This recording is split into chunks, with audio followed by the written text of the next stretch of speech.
Imagine what we could learn if we followed the lives of thousands of people for the entire duration of their lifetime. Imagine what we might learn about how human beings age. Imagine what we might learn about how our circumstances and choices when young affect our health and the way we age later on in life.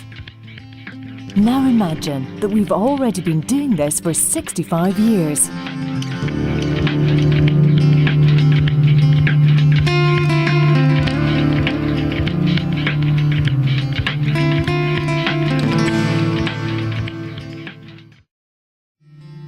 During the Second World War, grave concerns about poverty, ill health and the falling birth rate prompted a national maternity survey. Led by Dr. James Douglas, the research was to identify the cost and quality of maternity care and how it could be improved after the war had ended. Health visitors interviewed nearly 14,000 mothers who had all given birth in the same week of March 1946. The findings showed such a large variation in the quality of care, as well as the health and survival of the babies, that funding was found to continue the research. This ongoing research became known as the National Survey of Health and Development. So the National Survey has been funded by the Medical Research Council since 1962, and it's inspired similar comparable studies in the UK and across the world. And the Research Fund has recognised the value of such studies for revealing the health and the social processes, the biological processes that impact on health and well-being, and how these can be translated to make interventions to improve policy and practice. Just under 5,500 of the children have been followed up regularly ever since. As scientists, we're really privileged that so many of the study members remain active participants. They have repeatedly given up their time to answer questions about their health and life circumstances and to be measured and tested. What I do remember is primary school, probably 5, 6 onwards, where pretty regularly we were dragged out, or I was dragged out of a classroom to be physically examined or to be given some kind of intelligence test of ticking strange boxes and following squiggles around, and it made me feel, a bit special, a bit different.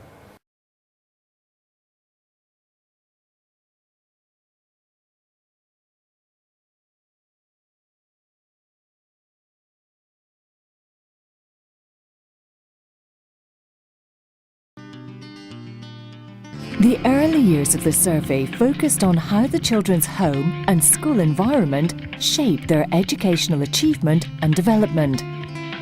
As the children became adults, the emphasis naturally shifted to the changes in health as we age. We used to think of health as something which was the absence of illness. So what we looked for was any signs of illness in function, in eyes and ears and spines and growth and so on. Now we think of health as how you actually function. So we're not looking for illness, we're looking across the whole population and saying who is beginning to have problems with breathing. And we started to do this when people were in their 30s, because that's before most change with age takes place. And we decided it was best to do that with blood pressure, later with muscle strength and so on. And in addition, we then have brought in memory as another vital part of change with age in middle life.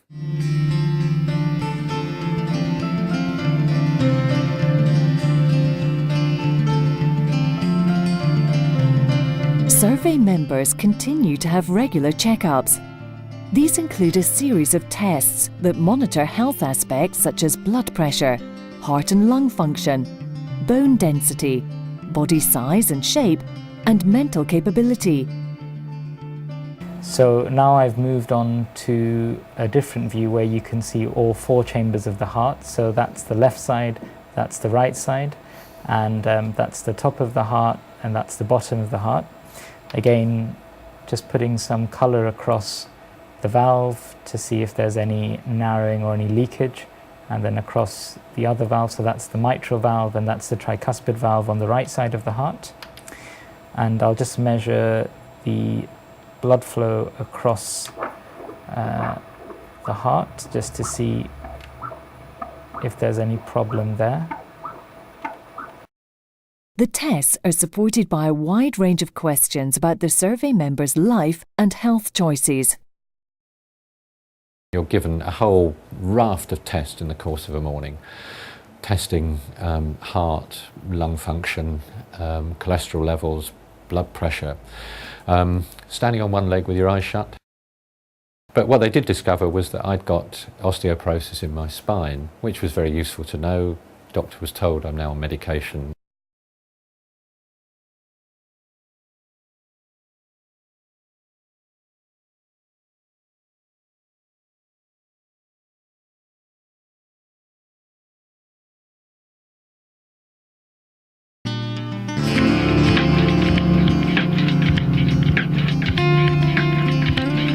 The National Survey for Health and Development has been a unique opportunity to examine how human ageing is affected by many different biological and social factors. And the remarkable wealth of findings has made a major contribution to healthcare, education and social policy for more than 50 years. Of greatest interest has been linking early circumstances and choices of young people to their health later on in life. In many ways, the Britain in which survey members came of age is more optimistic and more prosperous than the one in which they grew up. But the kind of health inequalities that we saw as they were growing up as children still very much in place as adults. One of the things the studies also shows is that many aspects of health in midlife are linked back to factors in early life. So what we can do is lay out these findings fairly and carefully so that people as they grow older can choose what messages to pay attention to and what to ignore. And we also very much want to encourage younger people to take action before health problems arise.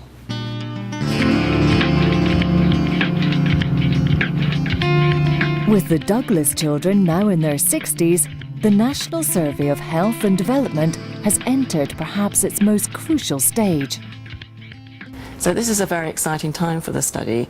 We've just completed the detailed health assessments and over 80% of the study members were able to participate, and this is a wonderful achievement.